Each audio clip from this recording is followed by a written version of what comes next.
नमस्कार, मी राधा स्वागत करते तुमचं राधास मॅजिक किचन या आपल्या यूट्यूब चॅनेलवर। तर आज आपण पाहणार आहोत रेशन तांदळापासून कुरकुरीत पेपर डोसा कसा बनवायचा, अगदी मोजक्या साहित्यामध्ये आणि योग्य प्रमाण व पद्धत वापरून, आणि त्यासोबत मस्त अशी गरमागरम चमचमीत बटाट्याची भाजी। तर कशी बनवायची यासाठी रेसिपी अगदी शेवटपर्यंत नक्की पहा। चला तर मग आजच्या रेसिपीला आपण सुरुवात करूया। तर सर्वात अगोदर इथे आपण बटाट्याची भाजी तयार करून घेणार आहोत। त्यासाठी इथे आपल्याला एका पॅनमध्ये 2 ते 3 चमचे तेल घालून घ्यायचं आहे। तेल छान कडकडीत गरम झाल्यानंतरच यामध्ये आपल्याला एक अर्धा चमचा मोहरी आणि अर्धा चमचा जिरे घालून घ्यायचे आहेत। आता मोहरी आणि जिरे छान तडतडल्यानंतर यामध्ये लसूण आणि मिरची ओबडधोबड बारीक केलेली यामध्ये घालायची आहे। थोडासा कढीपत्ता सुद्धा इथे आपण यामध्ये घातलेला आहे। आता हे थोडंसं तेलामध्ये परतून घेतल्यानंतर यामध्ये आपल्याला एक उभा चिरून घेतलेला कांदा यामध्ये घालायचा आहे। आता हा कांदा सुद्धा आपल्याला तेलामध्ये छान असा परतून घ्यायचा आहे। जोपर्यंत याला हलका असा गोल्डन कलर येत नाही तोपर्यंत इथे आपल्याला हे तेलामध्ये छान असं परतून घ्यायचं आहे। तोपर्यंत जर तुम्ही आपल्या चॅनलवरती नवीन आला असाल तर नक्कीच आपल्या चॅनलला सबस्क्राईब करा आणि सबस्क्राईबच्या पुढचे बेल आयकॉनचे बटन दाबा, जेणेकरून इथून पुढच्या छान छान रेसिपीज सर्वात अगोदर तुम्हाला पाहायला भेटतील। तर पाहू शकता इथे या कांद्याला हलका असा कलर आलेला आहे। यामध्ये आपण एक अर्धा चमचा हळद घालून घेणार आहोत। आता हळद घातल्यानंतर यामध्येच चवीनुसार मीठ देखील आपल्याला यामध्ये घालून घ्यायचं आहे। आता आपण हे चांगलं मिक्स करून घेणार आहोत।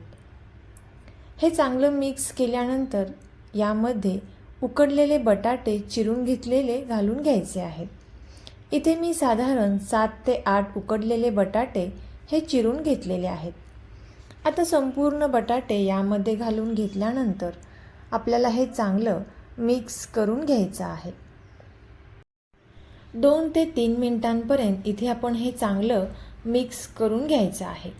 आता हे मिक्स केल्यानंतर यावरती आपल्याला थोडीशी बारीक चिरून घेतलेली कोथिंबीर टाकून घ्यायची आहे आणि यावरती झाकण ठेवून एक छान अशी वाफ येऊन द्यायची आहे। एक चांगली वाफ आल्यानंतर पाहू शकता इथे आपली ही मस्त अशी गरमागरम चटपटीत बटाट्याची भाजी इथे तयार झालेली आहे। यावरून आपण आणखीन थोडीशी बारीक चिरून घेतलेली कोथिंबीर घालून घेतलेली आहे। आता ही तयार झालेली भाजी इथे आपण एका प्लेटमध्ये काढून घेणार आहोत।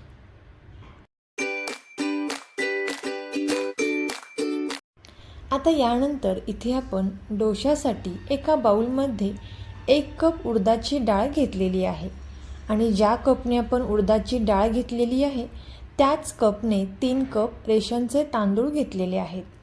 डाळ आणि तांदूळ इथे आपल्याला स्वच्छ असे निवडून घ्यायचे आहेत। त्यानंतर 1 चमचा यामध्ये मेथी दाणे घालून घ्यायचे आहेत। आता हे चांगलं मिक्स करून घ्यायचं आहे। आता हे चांगलं मिक्स केल्यानंतर यामध्ये आपल्याला पाणी घालून स्वच्छ पाण्याने 1-2 वेळा हे चांगले धुवून घ्यायचं आहे।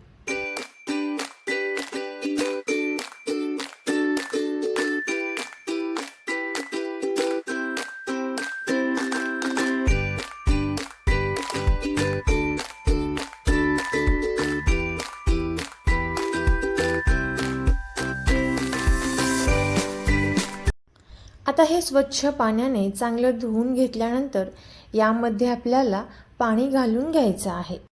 आता यामध्ये आपल्याला पाणी घालताना तांदळाच्या दुप्पट वरती इथे आपण हे पाणी घालून घेतलेलं आहे आणि यावरती झाकण ठेवून एक 3 ते 4 तासांसाठी हे असेच साईडला ठेवून द्यायचं आहे।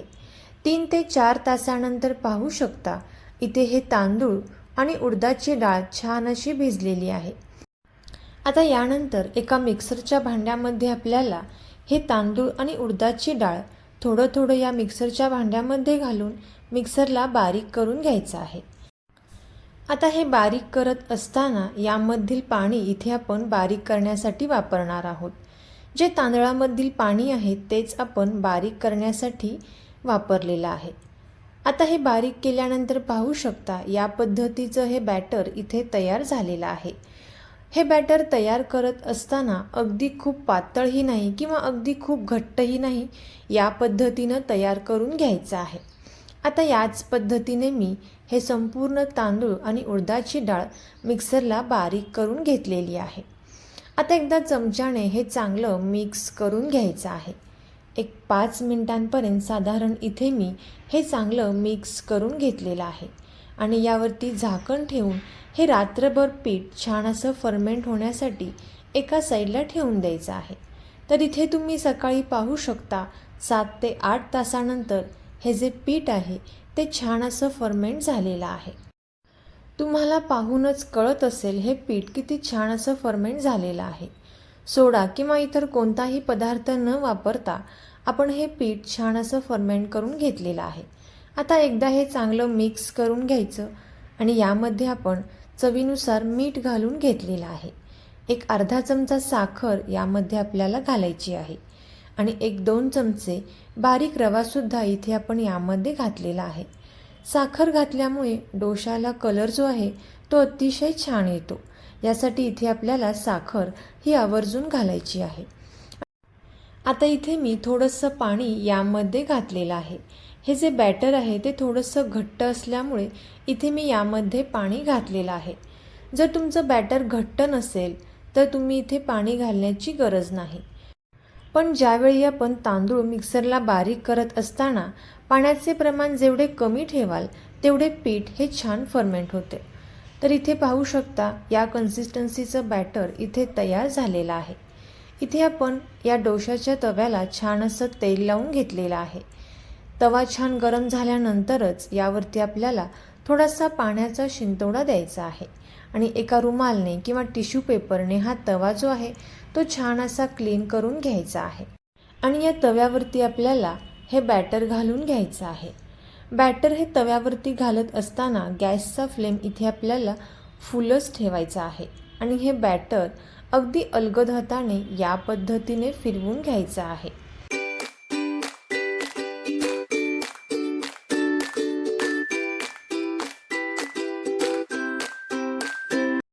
आता यानंतर लगेचच यावरती आपल्याला थोडंसं तेल लावून घ्यायचं आहे जेणेकरून डोसा जो आहे तो कोरडा होणार नाही.